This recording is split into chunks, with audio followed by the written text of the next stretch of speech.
So the introduction to my thesis. I had two research questions. So the influence of the practitioner inquiry, the perceptions of the NQTs themselves as professionals, and also how or did they feel enabled to affect change in the classroom as a result of doing practitioner inquiry. Now, I could jump to the end into the conclusion and see where my assumptions came into this, but I will hold fire on that. The ultimate aim of this research was to understand the experiences of the NQTs and to understand or to look at the critical engagement of NQTs in their own practice. Why did I choose this area?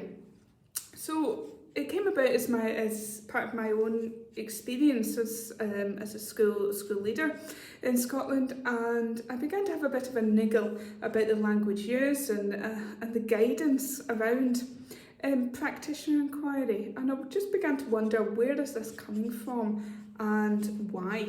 And that's why I decided to do this research.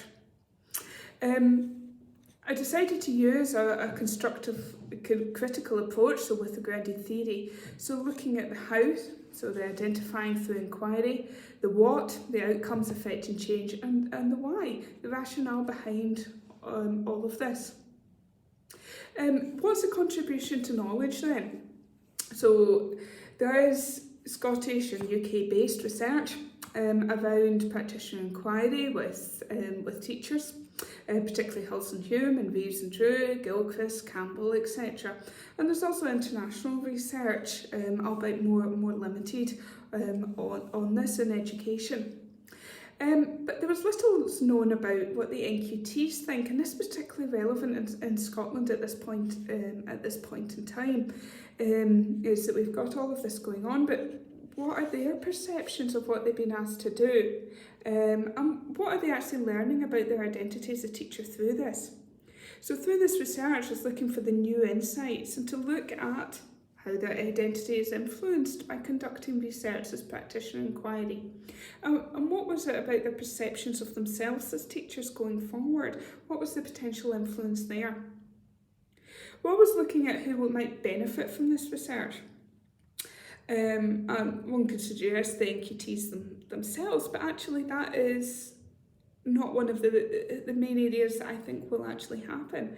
What I'm aiming for is looking at benefit is those who are actually designing this practitioner inquiry and the wider conversations that are happening around this, that in fact it's in the professional standards, and maybe just open up some of these conversations about the terminology that we're using and how it is being enacted at school level. So I suppose you could also say about those that are mentoring, those that are NQTs with it.